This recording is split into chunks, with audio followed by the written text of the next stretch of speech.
Okay, let's call the meeting to order. Dee, can you take the roll? Chris Sturbaum. John Saunders, Here. Doug Bruce, Here. Sam DeSaller, Here. Lee Sandweiss, Susan Dyer, Bernard Cross, Jeff Golden. Here. Duncan Campbell, Here. Derek Ritchie, Jim Southern, Here. Matt Seddon. Here. We have a quorum, right? Dee, did you record Chris Sturbaum as present? No, Can you call him again? I'm pretty sure he's in the meeting. is he? All right, Chris Sturbaum. You're muted, Chris. Oh, here. Sorry, I'm muted. Okay, got it. Great. So the minutes are in your packet. Is there any changes? Otherwise, I need a motion. Move to approve. Need a second. Okay. Dee? Chris Sturbaum, Yes. John Saunders, Yes. Doug Bruce, Abstain. Sam DeSaller, Yes. Jeff Golden. Yes. Motion carries 4-0. Okay, so let's move on to COAs. We have one staff review. All right, this is COA 2117. The address is 1019 West House Street, in Greater Prospect Hill Historic District. The petition was to replace one front door and one storm door on the house. Looking at the guidelines, they state that really as long as you retain portions of the original openings and replacement doors and windows are fine. So I staff approved this petition. Great. So let's move on to commission review. Let's go to COA 21-18. This is 522 West 3rd Street. It's located in the Prospect Hill Local Historic District. This is a pyramid roof cottage built circa 1905 and it's rated as notable. The petition is for the installation of a photovoltaic system. There's going to be 3 panels on the south facing roof plane and 14 panels on the east facing roof plane.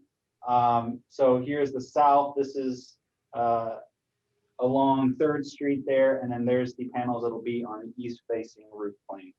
The Prospect Hill design guidelines state to place equipment such as solar collectors so that they're not visible from the street. However, the south, which is street facing, and east roof planes are the most publicly visible parts of the roof, and these are unfortunately where the solar collectors are going to be located.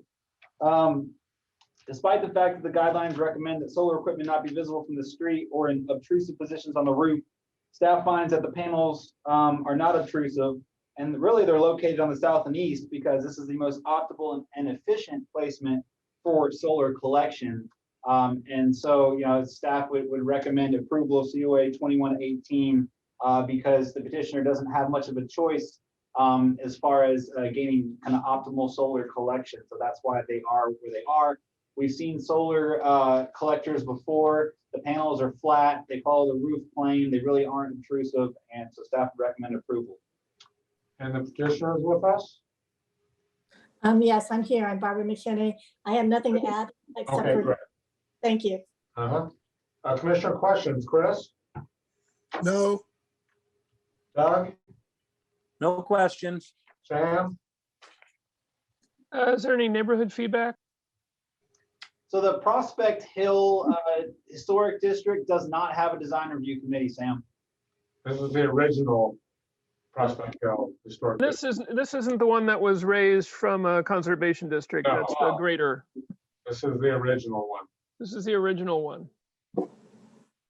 Yeah, and actually I had a conversation with some folks. There was some confusion there. between the Greater Prospect Hill Design Review Committee and the Prospect Hill. We all talked and we decided that Prospect Hill did not in fact have a design review committee at this time. Thanks. Anything else, Sam? No questions. John? No questions. I have no questions. Matt? No question. Danny? Can I see a view of the front of the house?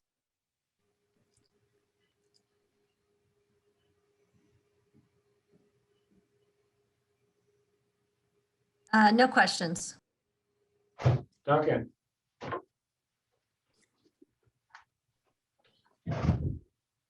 Duncan, are you there? No questions. Great, thank you. Any questions from the public? Commissioner comments? Chris?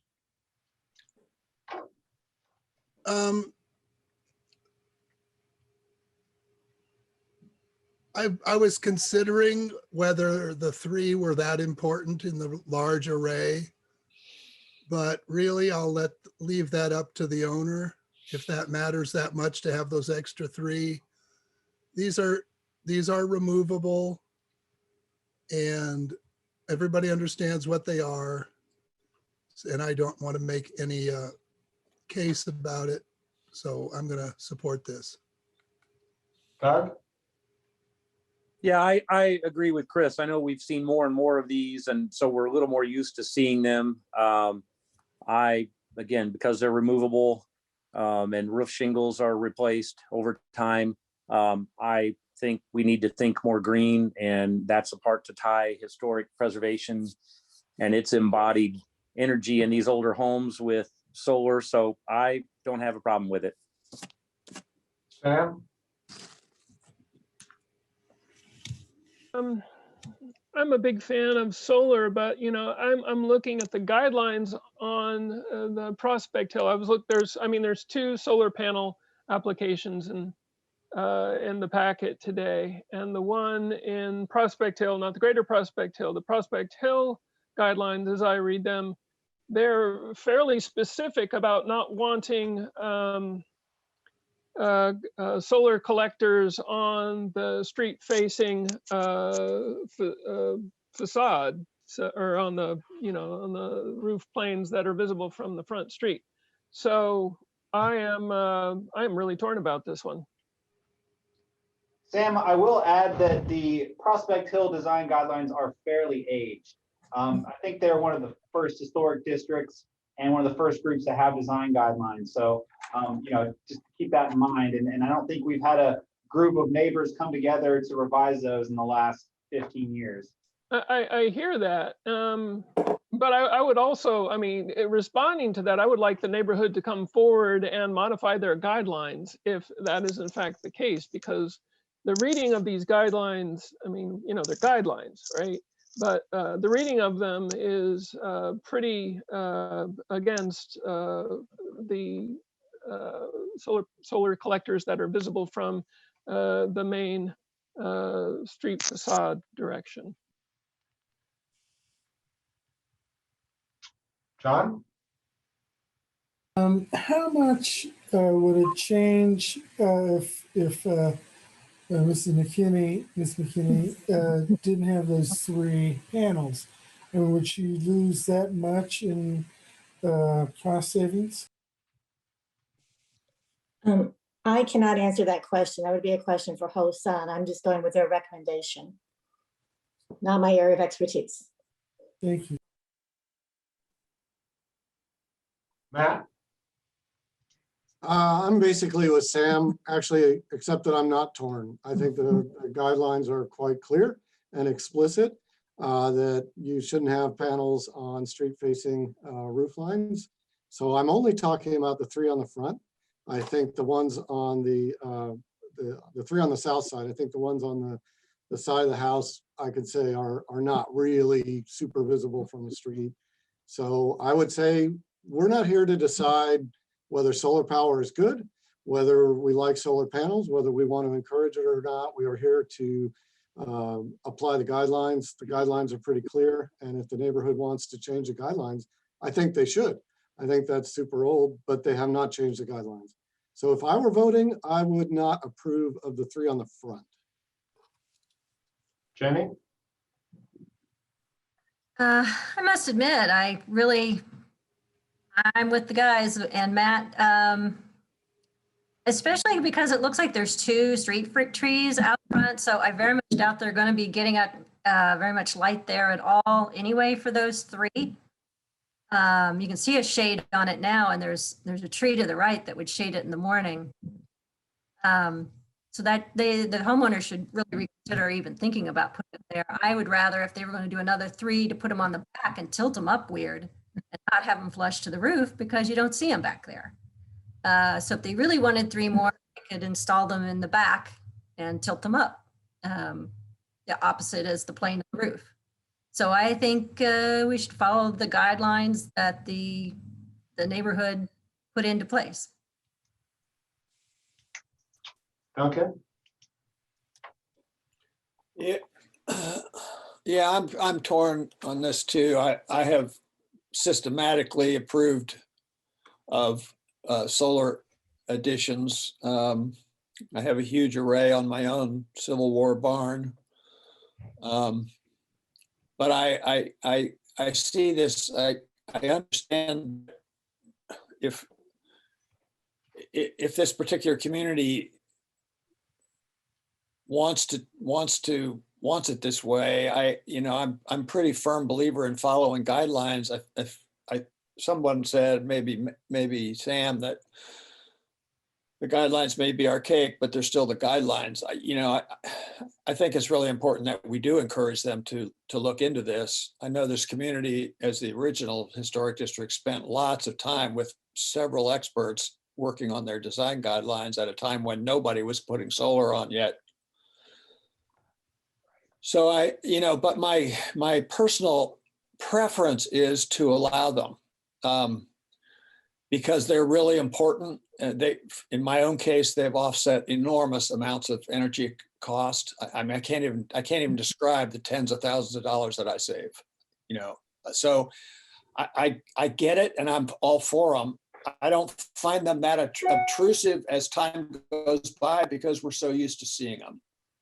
And because they're removable, that's an issue. The technology is changing very rapidly, and by the time these panels are obsolete, they'll be putting solar shingles on the roof, and you won't see them at all.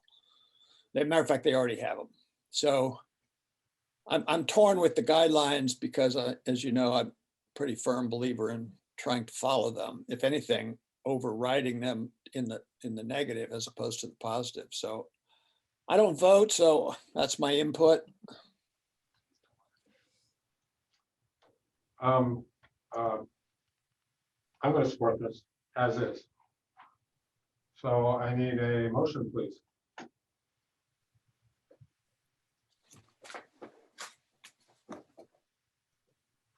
I'll make a motion. We should approve the 14 panels and recommend that the 3 other panels be put in a different location. There's I'll a second. second. Chris Sturbaum? I'd like to check in with legal on that one to make sure that the different location needs to be specified and also clarified with the owner. Yeah, hi, this is Daniel from legal department. I think another location's a little bit too ambiguous to provide some guidance here. Why don't we say another location other than the street facing part of the house? I mean, that's fine, but we don't even know what the property owner wants. She probably has to talk to the solar people. I mean, I don't think that's something we can place on them right now. I think we can just deny the 3 panels on the south facing roof plane and approve the 14 on the east. I would suggest that we could just say that it could be on the west or the north, but not the front of the house. I think that's clear enough. And that makes it easier, and they may reduce the efficiency of those 3 panels, but not eliminate them completely. and it respects the guidelines. I was really convinced by setting a precedent of not following guidelines that I think probably I wasn't think a good best idea. course of action is to deny the 3, allow the 14, and if there's No, my another- motion, I'm revising to be the 3 panels are allowable on the other 2 sides, but not on the front facing side. And we Okay. approve Can I the make a 14 suggestion? panels. Can legal give us an opinion on that? So as I understand that motion, it's basically to approve the 14 panels, approve 3 additional panels on the condition that they are not on that south facing facade. Am I understanding that correct? Correct. That is correct. Chris, could I make a suggestion that will give the owner a little more latitude? Yes, Could we approve solar panels in all locations except the south facing facade, the south facing roof? that's the same thing in nicer words. That's not true. You just said the 3 on the other ones, but if they need more than 3 to make up for the south, we Oh, I can see what you mean. we can approve all the other roof planes except the south facing one as possible locations for solar. Does legal see a catch in that that issue? No, I think that's fine. Sam, you want to make that motion? It sounded really good coming out of your mouth. We have a motion on the table, Oh, so we need to withdraw that motion. withdraw those motions. And I'll second, withdraw the motion. and who seconded? I second it, Chris. Can you, Jeff, can you I'll withdraw. withdraw? Absolutely. Okay, go ahead, Sam.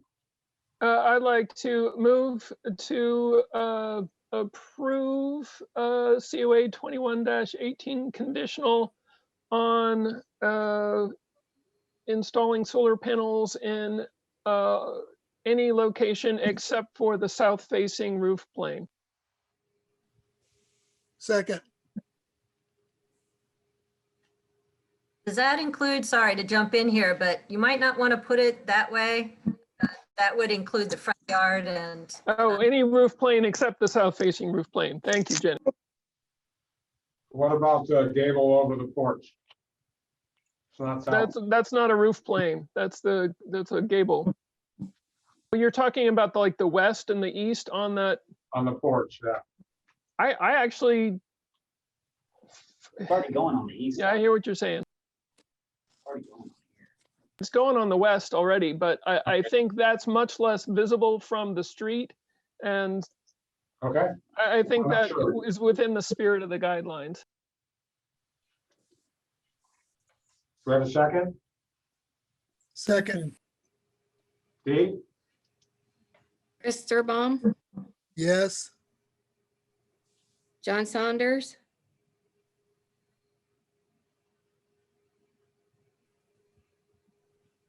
Yes,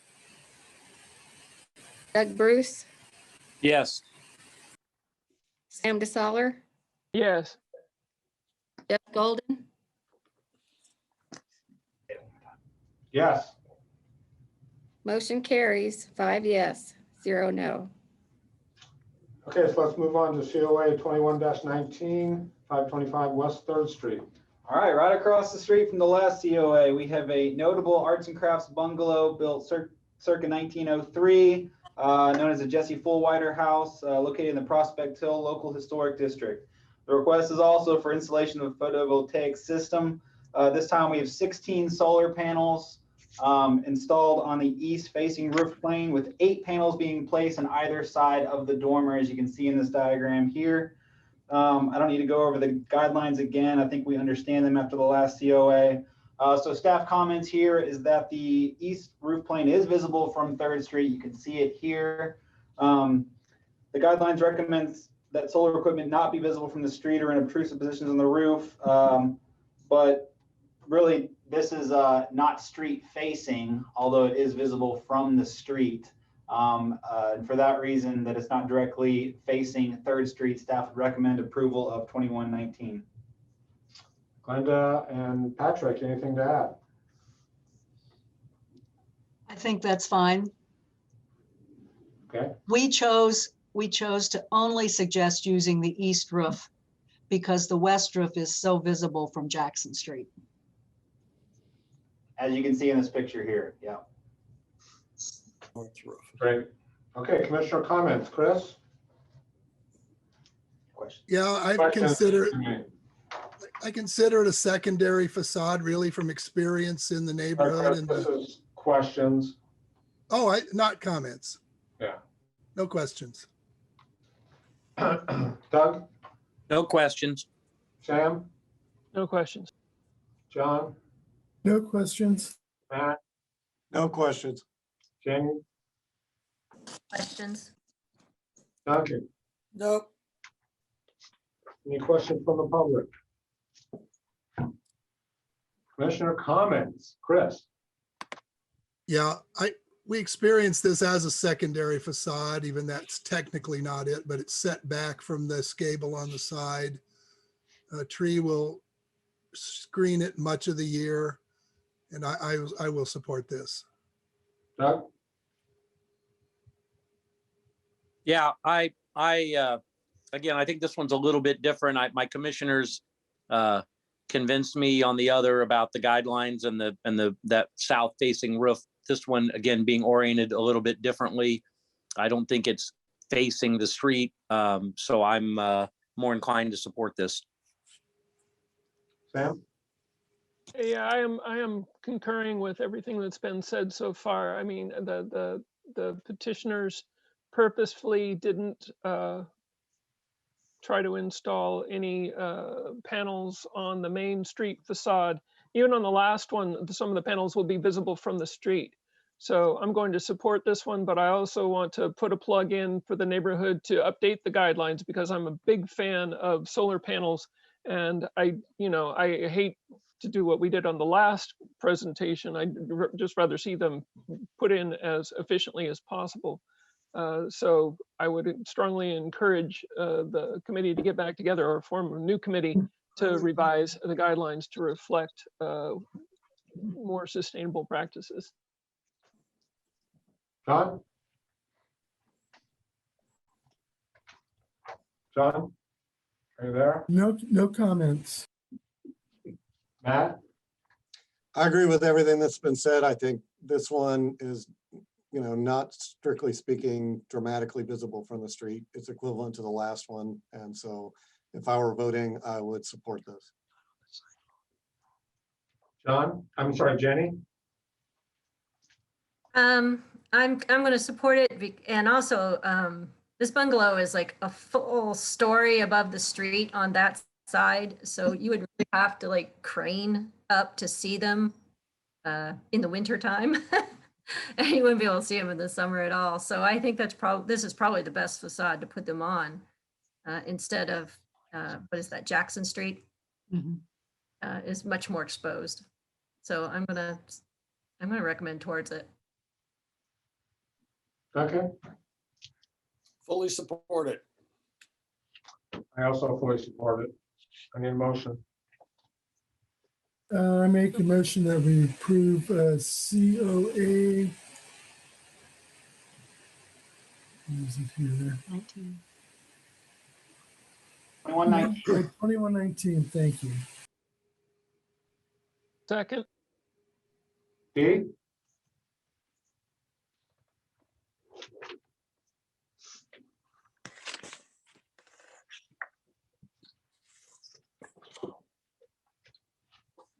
Dee?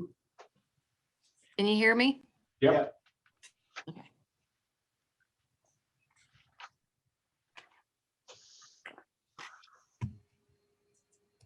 Chris Sturbaum, Yes. John Saunders, Yes. Doug Bruce, Yes. Sam DeSaller, Yes.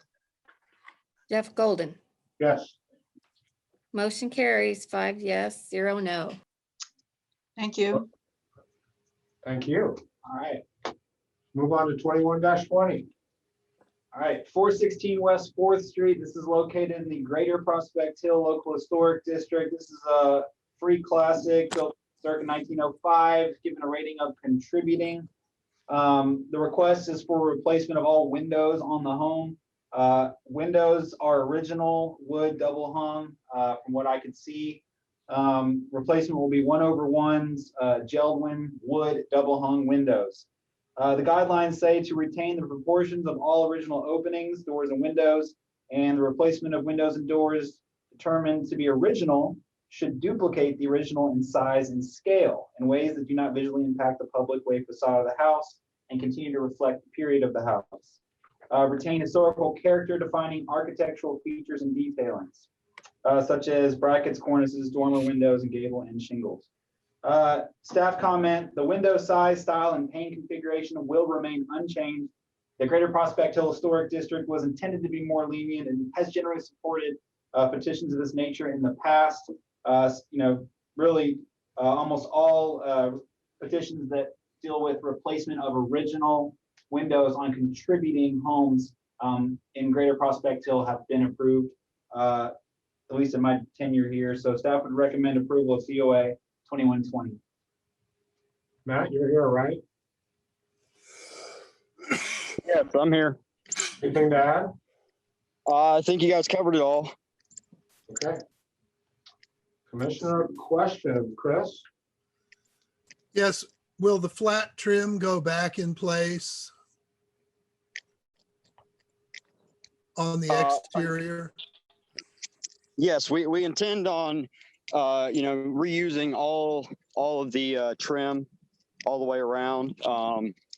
At this time, there's no other work going on at this, building. So, I mean, the siding's going to stay intact, the trim's going to stay intact, all that's going to stay intact. So the idea is to pull out the old windows and then install the new ones, and replace and put the trim back on that we took off. Are these the type that you take the sash out and just replace, or do you have to pull all the trim and reinstall like a new window with flanges? So my understanding is that you've got to take out the whole window because it's got the weights in the wall. So to make sure you get all that out of the window, so you're not just leaving junk in the wall. The contractors, I believe, are planning on disassembling it and then putting the new window in and then putting the exterior trim back on it. It looks to me like the siding is overlapping the original flat trim. It's laying on top of that flat trim. Am I right about that? I don't.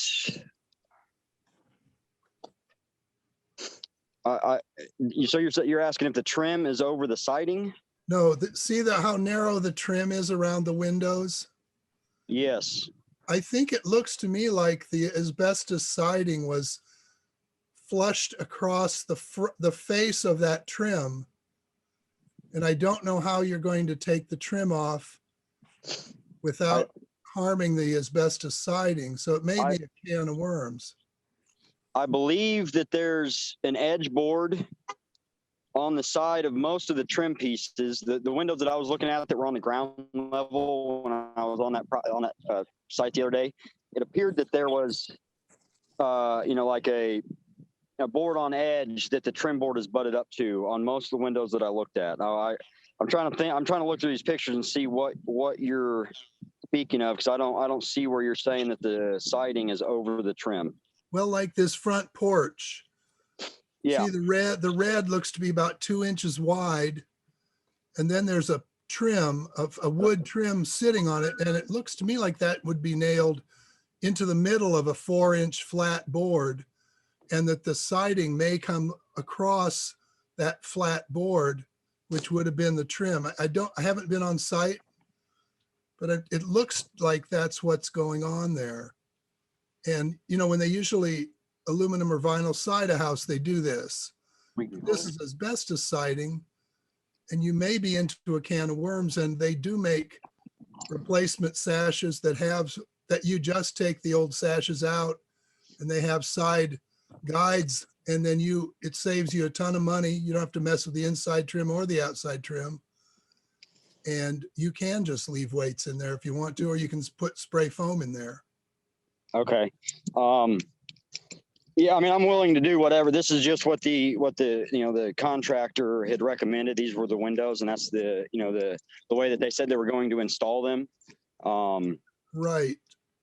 Well, I could be wrong about this, and I very well may be, but that's my warning. If that's how that's installed, that trim can't come off without tearing the siding. Tearing the siding. Okay.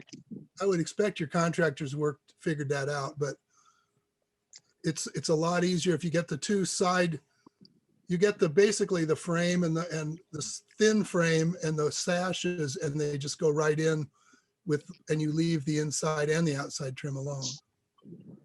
Okay, well, I can definitely mention that to them and ask if they had thought about that, or tomorrow I can go and double check this window you're talking about here on the porch to see if I can get a better idea of what you're talking about, how you're saying the siding is over the trim.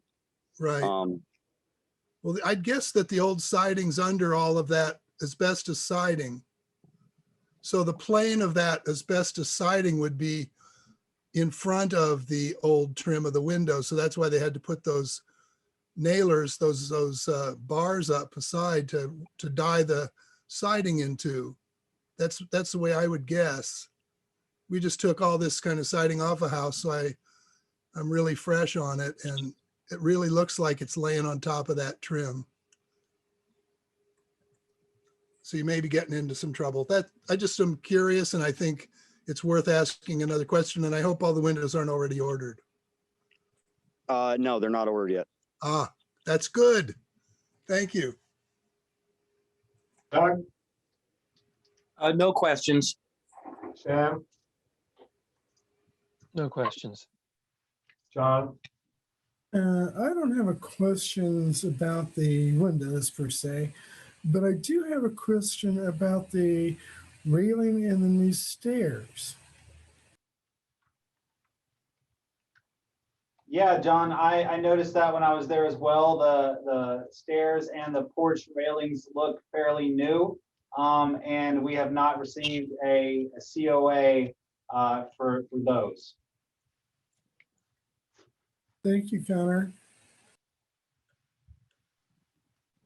Matt, do you have anything to say?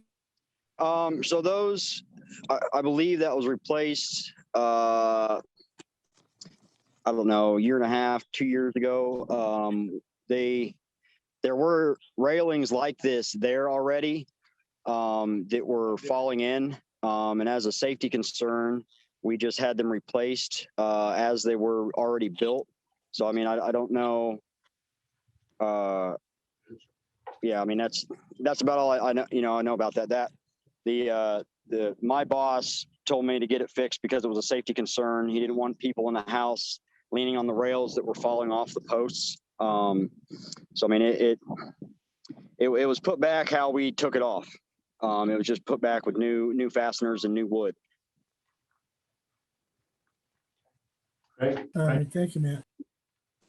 Matt, Yes. No questions. Jenny, Yeah, do we have a Google Street of this house? I can pull it up. Are you trying to look at the railings? Yes, and all right.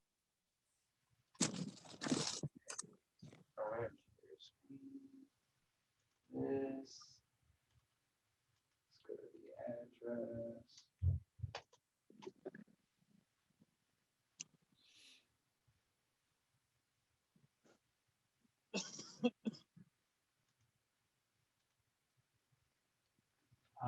What year is that? Sorry. I can't get another year. 2019. Yeah, there isn't one. There isn't another year. I can try Elevate. They usually have photos from 4 or 5 years ago on there. Yeah. Google Maps. well, says it there's was- none there, and those, Yeah, we don't know what year that Google photo is from though. you can probably guess by the meters. The meters are in place on that street, and they didn't get put there till well after the downtown meters were put in.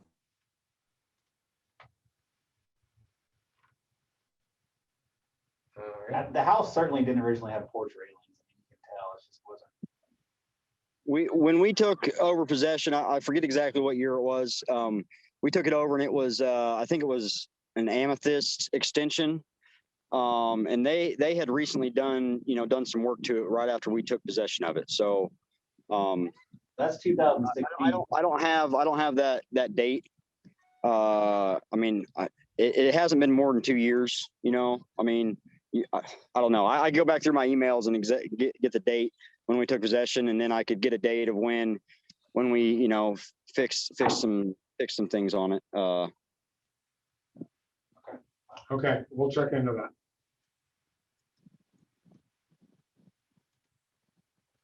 Anything else, Jenny?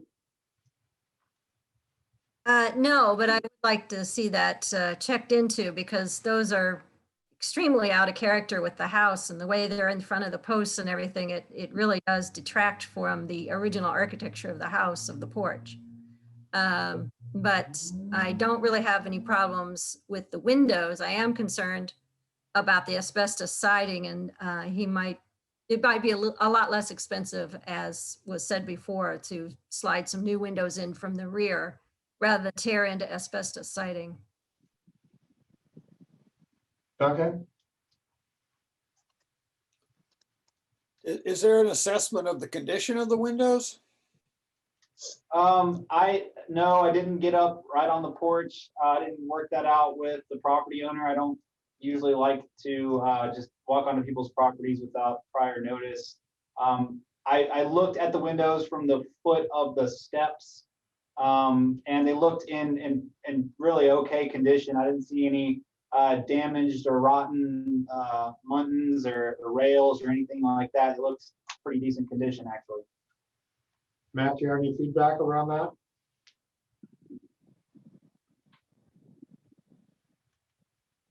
Regarding What was that? Sorry. Regarding the condition of the windows, why are you guys replacing them?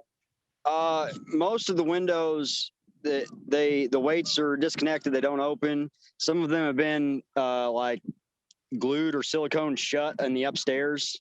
I don't know what, why that is, I mean, but the large majority of them are not functioning correctly. You can't open them. They won't stay open if you can even get them open. I'll get it. They've just been, they just haven't been maintained. So we're just trying to, that's why we're trying to put new wooden windows in there.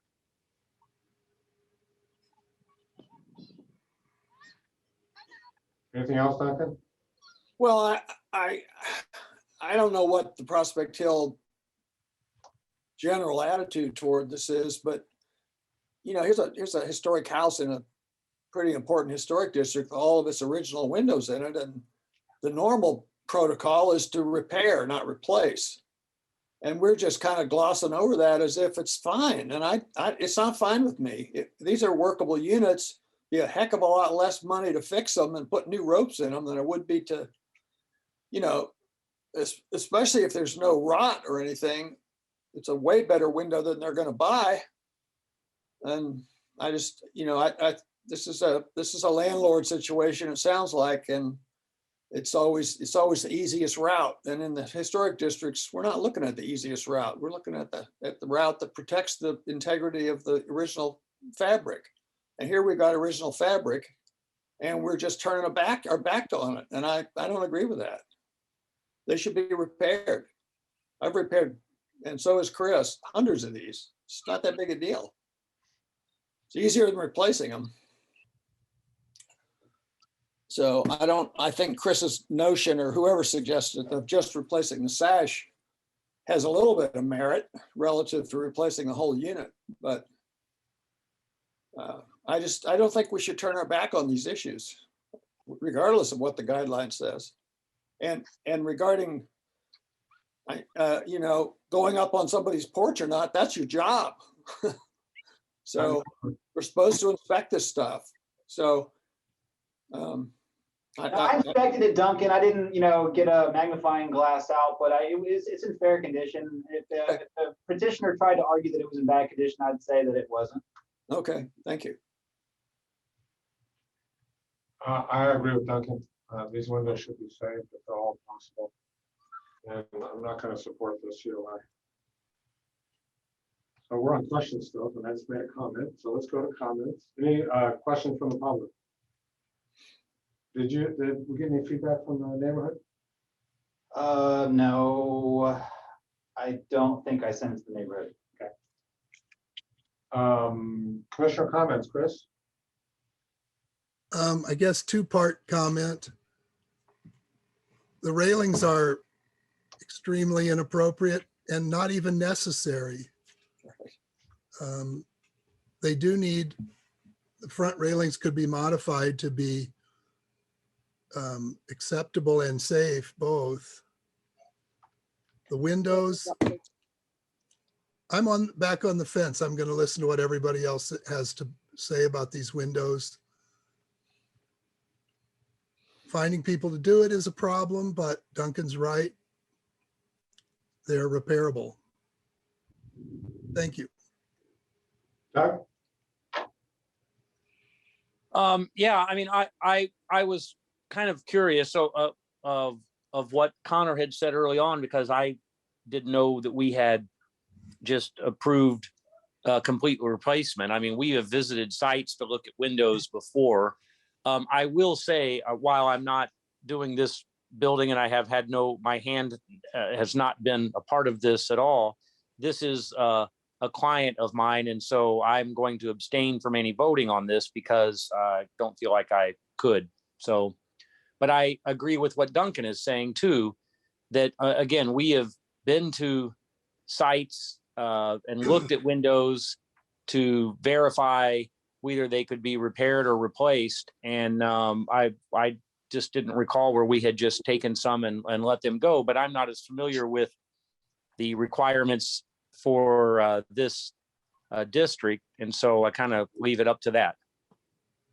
I'd be happy to send the commission 3 examples in the last 2 years in Greater Prospect Hill where you've approved the replacement of original windows that are of a contributing house. Okay, appreciate that, Connor. Sam? A couple of things. One, those railings appeared sometime before 2016. Before 2016, there's a 2001 photograph that had just 2 guardrails on either side of the stairs. And I mean, so they appeared 2016 or after. And the property changed hands in December of 2019. That's all according to Elevate Monroe County. That said, I'm going to, say what I've been saying this whole meeting. The guidelines, this is a conservation district that was elevated to an historic district. The guidelines, I've, read through these things before the meeting. I would love to save the original windows. That would be fantastic. And I would encourage the owner to do that. However, the guidelines do not prescribe that. This is a this is like historic district light. And as Connor has said, we have approved replacement windows on multiple cases in the past. And if the district wants to up the level of preservation in their district, I'm all for that. But again, I'm gonna look at what they've written, and I'm going to support the replacement.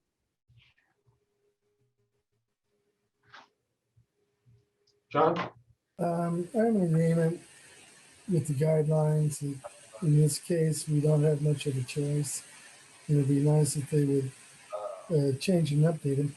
I think we're thinking about also, Prospect is a neighborhood that has much stricter guidelines on windows, I think. Matt? This is Greater Prospect Hills, which is different from Prospect Hill. It is. Okay, because the Prospect Hill district says that windows should be repaired rather than replaced in their guidelines. But this one allows for replacement. Huh? This is Greater Prospect Hill. So Greater Prospect Hill is different in that it allows replacement. It's a larger, more recently formed historic district. Well, if the guidelines say you can do replacement as long as it's retaining the basic same shape and size, I think that we don't have much of a choice but to say, yeah, that's what this is doing. I am broadly amused at what happened with the porch. I think that somebody didn't follow procedures there, and safety or not, we did one a couple of weeks ago or a month or two ago where a window had been hit by a truck, and they took the time to stabilize it and come to us and talk about it. So somebody messed up there, and it'd be nice to see that followed up on. But in terms of the windows, that's what the guidelines say, and if I were voting, I would approve it. Jenny?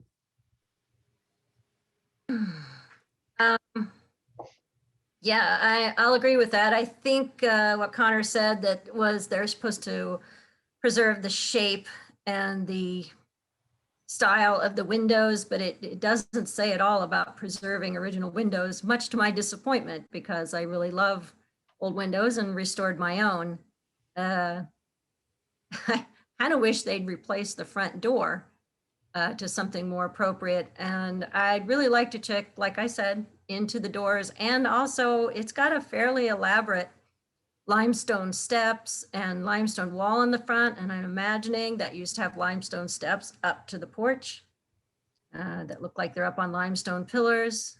And I understand what they're talking about when they say safety, because 36-inch, I believe, is the height you can be, or 32, which might mean we probably might approve a rail on the end there by the door, but in front of the house, that's pretty grim. And I really, really don't remember that being there. But during COVID, I have not walked in front of that house for the last year and a half, but they definitely haven't been there long enough for them to have been rotting and falling off.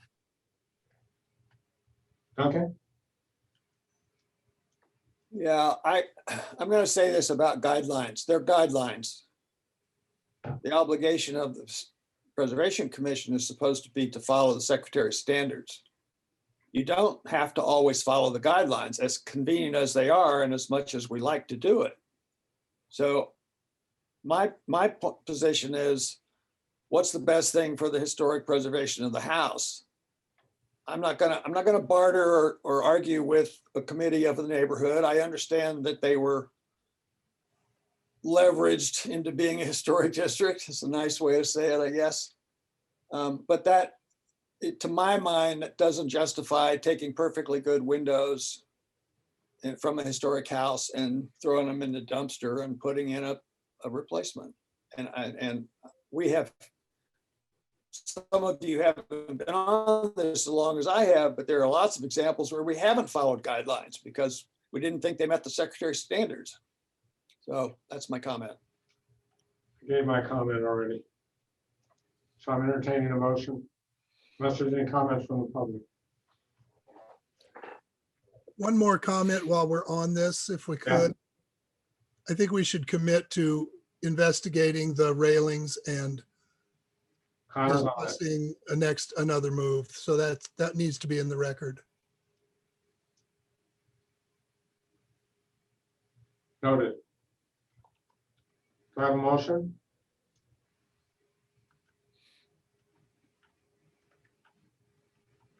Anyone?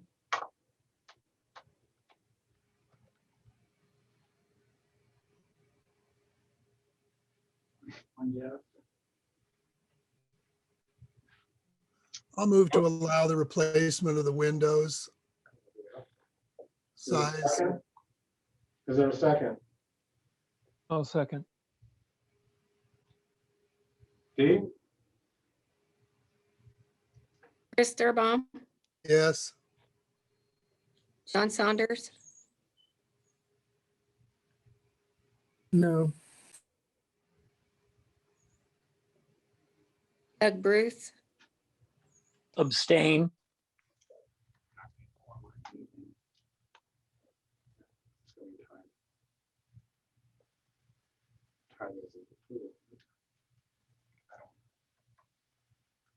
Who did you call, D? Sorry.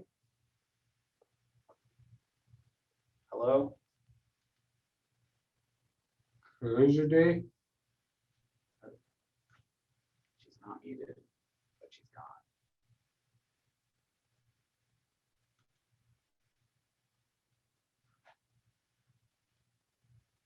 D?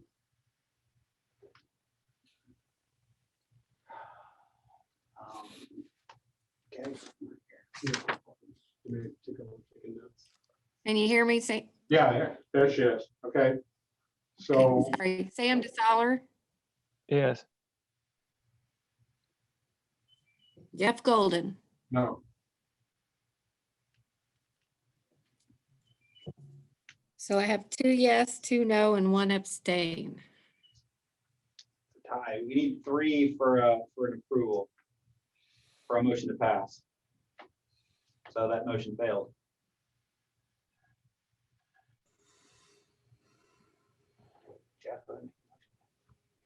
move to deny COA 21-20.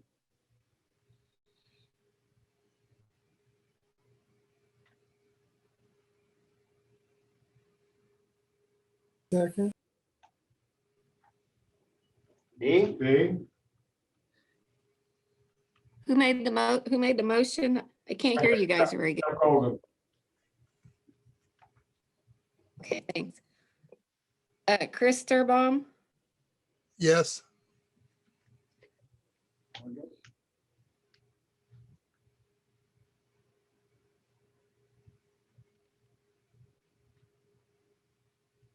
Did we lose you again, D? John Saunders, can you hear yes, me? yes,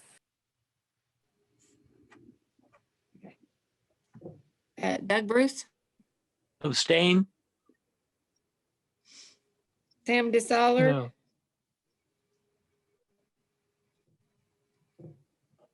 Jeff Golden. Yes, Okay, motion carries 3 yes. great. All right, thank you. So let's move on to COA 20-21, 912 East University. All right, this is apparently a non-contributing building in the Elm Heights Historic District. I looked at the 2003 interim report. It listed this as a non-contributing ranch-style house built in 1960. And then I looked at the 2015 Shard survey, which said that this is a contributing house. But then the 2018 BRI resurvey, which is our current Bloomington Historic Sites and Structures list that we use, says that it disagreed with the state's rating and that this is indeed a non-contributing house. So for the record, it is non-contributing. The request is for new siding on the east elevation of the building. So this is the front here. This is the east side there. It's going to be the wood lap siding that you see will be replaced by fiber cement lap siding, a band board, and then new corner boards and shake siding on the gable end. So, oh my goodness, I didn't put a picture in my PowerPoint to the picture that the petitioner drew for us. But basically, fiber cement lap siding from the windows and down, and then kind of a band board that goes across, and then the gable will be filled in with like cedar shake like siding. Yeah, I don't know what to make of this one. There's a lot of things going on. Depends whatever the commission determines the style of the house is, I think is what is appropriate. If you did agree with the surveys and said that this was a ranch style house, then I think using a mix of wall cladding materials is appropriate. However, if this is a bungalow disguised as a ranch, then perhaps that's not the fact. But I think the real point here is that this house has been altered so much that we're even having this conversation and we're even having trouble figuring out what style it is. So that's why it is non-contributing. So staff would support the petition to replace the siding on the east side here, just because the house is already so altered. Staff doesn't find that this would really egregiously destroy any character the house has left. So staff would support the petition. Mr. Lyons, do you have anything to add?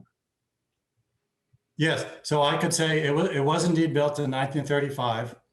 In 1957, it was remodeled. There were new rooms added on the south and west.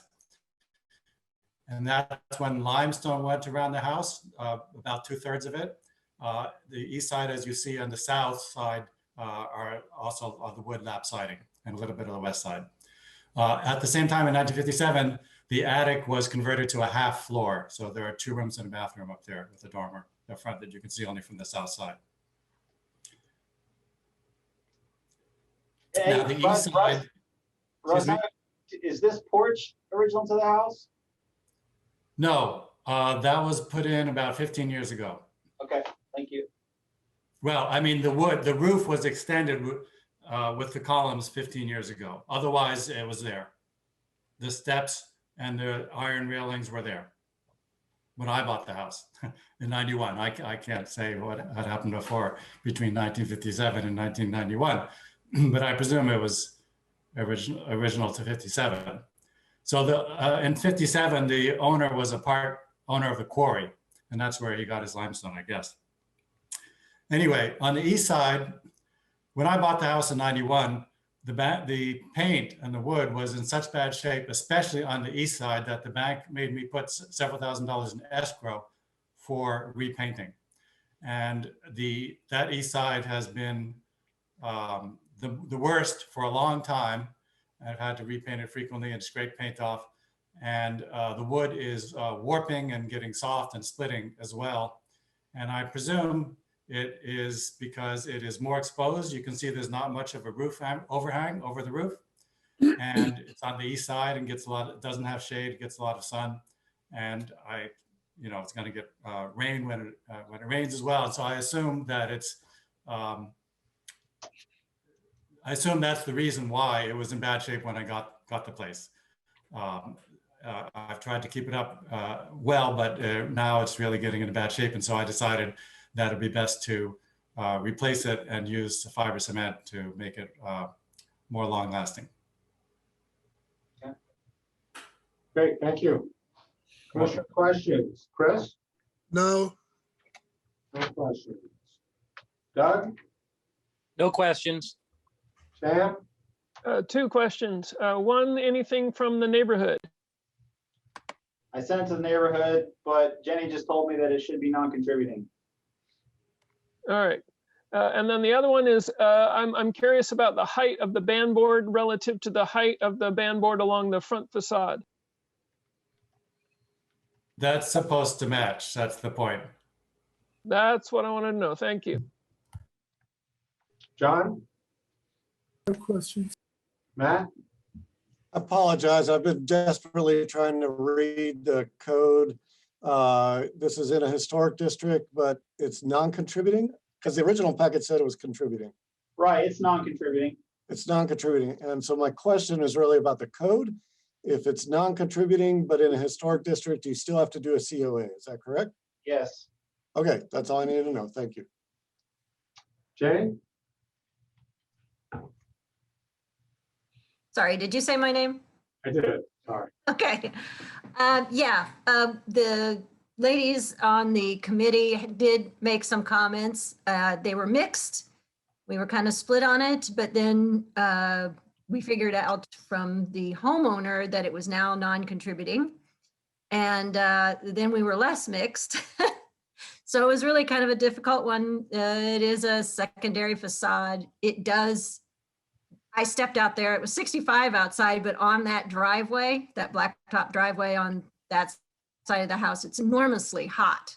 And not only is the siding splitting on that side, but it's actually warping really oddly, side to side and kind of up to and down. If you can see it in the right-hand corner as you're facing the house, you can see it a little bit. I've actually never seen siding do that before. Wood siding anyway, I've seen plastic siding do it. So we the report from the neighborhood was mixed. So personally, I think I'd let him replace it because it's non-contributing and it is in very bad shape. And I'm not sure if he just put wood back on that it wouldn't re-cook. It looks almost like it might have had moisture behind it at some point. Duncan, do you have any questions? No. Any questions from the public? Chris, comments? Jeff, I have one question, if I Yeah, go could ahead. ask. Mr. Lyons, you have a air conditioning line running up the side there. Are you planning to relocate that so it's not interrupting your siding? So that is a heat pump AC for the upstairs, which was put in a few years before I bought the house. And my plan, I did not have any plans to change it. Are you suggesting I might put it somewhere where it was not visible, some other place in the house? Well, I was thinking that if you're going to remove your siding, it might be a time that they could go ahead and put it inside the wall or none of that. What do you mean by inside the wall? There's an oh, you mean the tube? Yeah. That is a good idea. Thank you. Great. Chris, do you have any comments? Yeah, that is a good idea. And, you know, this house has changed over the years, and this little step might enhance it a little bit more, and I don't see any harm in it. Doug? Nope, I agree with Chris, and I appreciate the rereading of the rules since it's a non-contributing house. Thank you. Sam? Yeah, it's a non-contributing house and a secondary facade, and the guidelines, which are guidelines, do tell us to have a less restrictive reading on those. So I've got no issues with this, and I'll support the application. John? Yeah, my only comment would be that you're going to go to cementous siding. I would recommend that you have it painted before you install it. You'll get much better life out of it. Matt?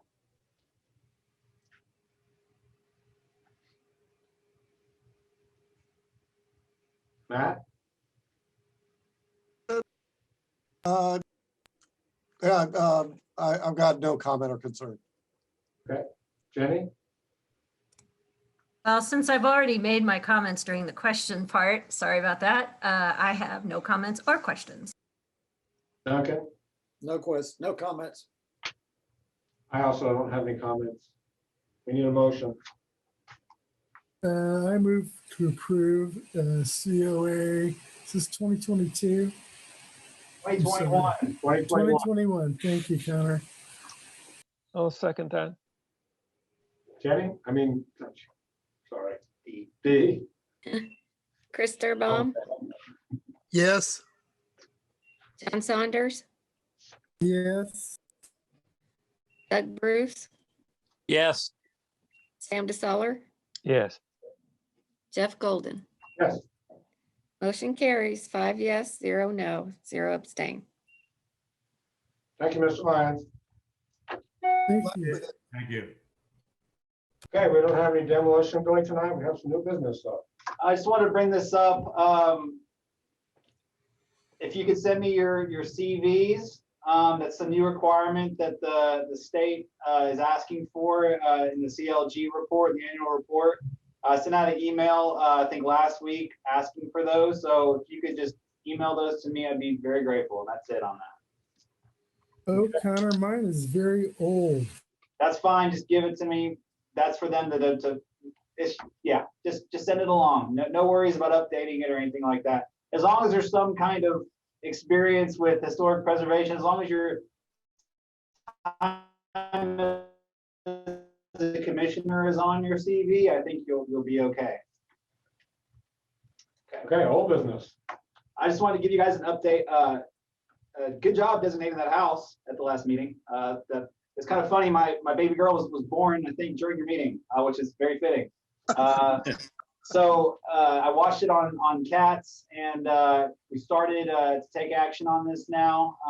We sent all the required property owner and adjacent property owner notification that this address, this house, this property will be discussed for potential designation on May 27th is the meeting that will occur. I am working on a staff report for that right now, and I should have that done before I leave hand. So just let you know that it's in the works and that it's being taken care of. Great, thank you. Any commissioner comments tonight?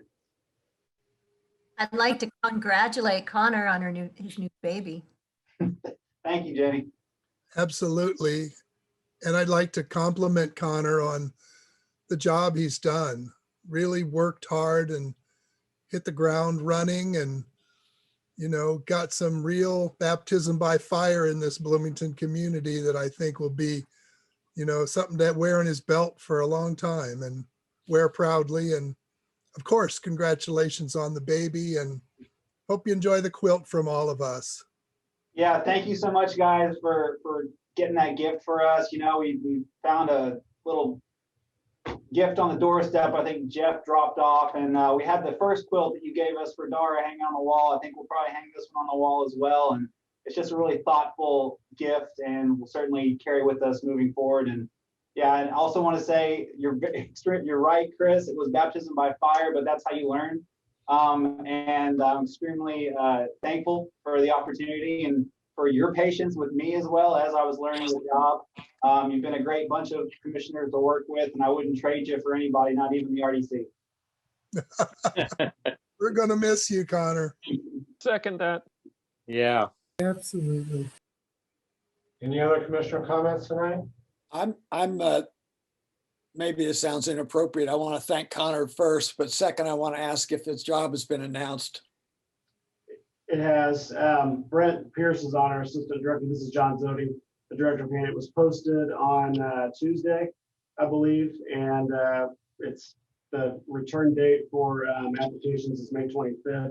I sent it up to Indiana Landmarks for them to get on their boards, and Brent has sent it around as well. And we've asked to get around. We encourage all of you, if you want us to email you out the link for the posting, encourage you to get around to your networks as well. So we'll be looking for some applicants, and Brent and I will be covering the commission in the interim. So we'll do our best. Speaking of patience, we'll be covering the commission. So we'll look forward to working with you more directly. The last time that we went through this process, we asked your predecessor if it would be possible for someone on the commission to sit in on the interviews. How do you feel about that? We think it's good, and I think we will have somebody from the commission on there. I think Jeff or Sam will be joining us there, if I'm correct, or we'll be asking for input there. So, yep. And Thank Duncan, you. just so you know, I forwarded the description around to a bunch of preservation programs around the country. So fingers crossed. Good. And let me ask Brent if he has anything to add there, because he's been running point on getting the position noticed and everything else, if I may.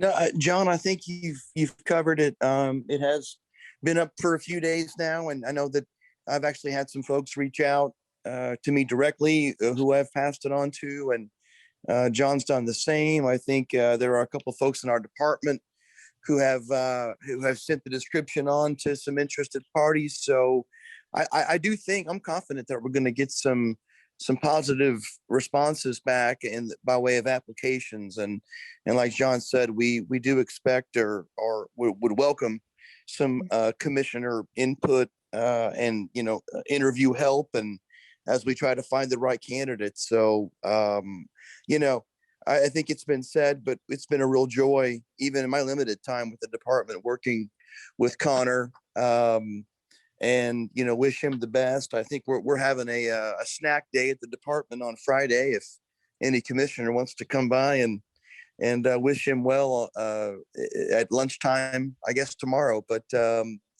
beyond that, no, we'll keep everybody posted. But I think we're in a good place right now as far as it being out there and getting in front of people who are interested and qualified. Thank you. Anything else? Keep in touch, Connor. Sorry? Keep in touch. I absolutely will. I got your emails and your numbers. You guys are great. Any announcements tonight? All right, let's call it a night. Thank you, everybody. Bye. Good night. Good